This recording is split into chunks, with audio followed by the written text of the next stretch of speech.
Live from the Washington Times is Tim Constantine. You know, back in 2016, the world was looking so rosy for the Republican Party after 8 years of Barack Obama and absolute surety that Hillary Clinton would be the next president of the United States. Donald Trump shocked the world and the Republican became president. However, everything didn't go so smoothly after that. We had impeachments, we had investigations, we had accusations. And in 2018, the Republicans lost the House of Representatives. They no longer controlled things there. In 2020, Trump, of course, lost as well. But in 2022, all was going to be well. The red wave was just around the corner, except, as Dave Bozell will tell you, it was a drop. Hey, Tim. It was not a red wave. Mr. Bozell, how are you? Good. How are you? I'm doing all right. We came into this year with a struggle in the Republican Party. They struggled to find a speaker. They voted, 15 times, I think, before they settled on Kevin McCarthy, even though they voted for Kevin McCarthy and voted for Kevin McCarthy. And I won't say it 15 times, but they made them go through the exercise 15 times before he officially became Speaker. Media had a heyday with this. The Republicans will never be able to govern. To which you and I said, everything will be settled down now. It'll be fine. Oops. A few months later, Kevin McCarthy is out, and they can't govern. Yeah. What is going on with the Republicans? At the tippy top of the list of excuses is that they don't like each other. The faction of the left-wing operation of the Republican Party and the House Freedom Caucus and other right-wingers, I think they really personally despise each other. And it's not just the Kevin McCarthy fight. They've got two polar opposite worldviews. And I think from the right-wing's perspective, they're sick and tired of watching left-wing Republicans campaign as conservatives and never act like one. And they've tried to initiate some rule packages within the Kevin McCarthy apparatus that would force the left-wing portion of the Republican Party to adhere to their campaign promises. But at every opportunity, they stiff-armed the right. And they just are in love with big government, just slightly less big than Nancy Pelosi. So long as they can just keep that train running, that's what the left-wing operation of the Republican Party continued to vote for. They couldn't even muster up enough energy to draw a red line to defund the tax collection agency of the federal government, which was Biden's idea to make it, I think, one of the second or third biggest agency of all time. They promised to gut the IRS expansion, and they were very happy with themselves when they were only able to do 1.2% of that. You know, Ronald Reagan talked about how better to get 85% than nothing. Yeah. But no one in the Republican Party in 2023 seems to understand that concept. Right. And I'm going to oversimplify it. I started to say, I hate to make this too simple, but I don't. It's really easy. I played basketball. And there might be a guy on my team. There's 12 men on a basketball team. There might be a guy I don't get along with. Yeah. But he's a pretty good shooter, or he's a great rebounder, or he's a good defender. He has a role to play. And together, as a team, we want to go out and win the game. And I don't cut him off and lose the game. Yeah. I figure out the way to work with him. The Republican Party can't seem to do that here. I mentioned McCarthy becoming Speaker. That was with a 5-vote majority. Yeah. They now have a 3-vote majority. They are frittering away what they have. Yep. Kevin McCarthy is leaving because he's no longer Speaker. I'll tell you, after you run the show, it's no fun to be rank and file. Are we surprised that Kevin McCarthy has said, I got to go? Well, it's soon to be a 1-seat majority, so it's going to even be slimmer than that. Let's look at it's kind of interesting, Kevin McCarthy paralleling with George Santos. Right.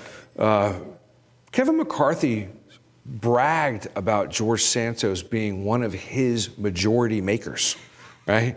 Thereby sort of anointing George Santos to be like one of the most important members of Congress that ever existed, because he had helped deliver this majority for the Republican Party.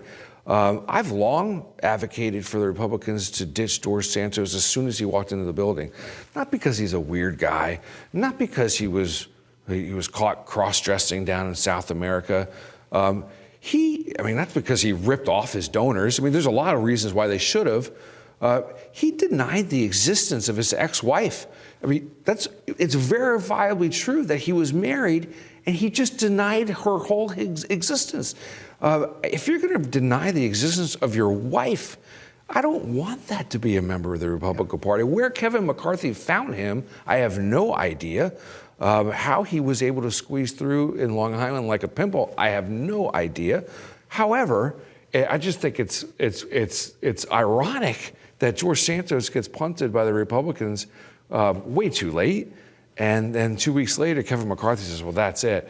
I'm out of here. That's too much for me to handle. I got to go start my business being on boards of directors for the rest of my life." It just goes to show you Kevin McCarthy's motivations throughout his entire tenure here. He wanted to run the joint, not be a contributing force to solving people's problems. McCarthy's out. Santos, who lied and lied and lied and lied and lied, and then took some money that was meant for the campaign and spent it on his own things, and then lied some more, is out. We've got Bill Johnson, who's leaving to go to run a university. Right. And so as the lead slims, and I mean this literally, are we in danger of Speaker Jeffries? Oh, sure. I mean, I think colorfully, Marjorie Taylor Greene said, "I hope nobody dies," as sort of ill-timed. I mean, it's funny you say that, because that's the car. That's what I thought on the way over here this morning was, we're one car accident away from Speaker Jeffries. Yeah, there was a Republican member who did pass away, a woman who was a member in Ohio, I believe it was, maybe Michigan, Midwest member. Right. She did get into a car accident not too long ago, did pass away. And so, yes, these things can happen, do happen. It would be a struggle I mean, that would be the effective end of the Republican majority. What they've been able to do with it, with 5 or 1, I mean, they weren't able to do much with 5 anyway. I don't have any high expectations. But if the lead is 1, effectively 2 members of the House who get a burr can hold up the whole process. Yeah. It's the rules are such that, and look, I've long advocated for the empowerment of the rank and file membership. That's how you slow down the growth of big government, is when more people are involved. So I'm a big fan. However, it seems to now we're at basically the reality is whatever the Republicans thought they wanted to accomplish as a chamber, they cannot agree. And so they're just going to have to decide, do they want to fund the government at Democrat levels, or do they want to shut it down? Go ahead and shut it down if you want it to for the right reasons, but it's going to carry some political risks, and you better have the strategy. But they can't agree on that either. So I don't have a lot of high expectations. Let me take it a step further. Let me take it a step further, because the House is never popular. If you say Congress, everybody loves their own congressman. Yeah. Nobody likes Congress as a whole. Yeah. That's kind of the general rule. But let's step outside of the Capitol building and talk about the Republican Party as a whole. Donald Trump hasn't shown up for a single debate. The debate they had the other night were 4 angry people hollering at each other. It was an embarrassment. Vivek Ramaswamy is calling for the ouster of the chairwoman of the Republican Party. This is just one big dysfunctional family. You and I follow this closely, but if I'm the casual voter in Ohio or Pennsylvania or somewhere, and I'm just watching this from afar, what do I think of the Republican Party? What's the brand? What's the attraction to sign up? Yes, there is a lack of leadership that happens when you're out of power. What also typically happens when you're out of power is that the chairperson of the party rises up and says, "This is what we're doing." Ronna McDaniel has been very consistent in saying 3 things, and quite publicly. 1, I can only raise so much money. I can only distribute so much money. 2, I'm not in control of the message, and I don't want to be in control of the message. And 3, she's openly now challenging donors to her own party, saying, you need to vet better candidates. You need to vet their consultants. She's basically handed the baton to everyone else but her. What's her job? And I don't know why she wants the gig. When the Democrats were out of power in the early 90s, remember Ron Brown?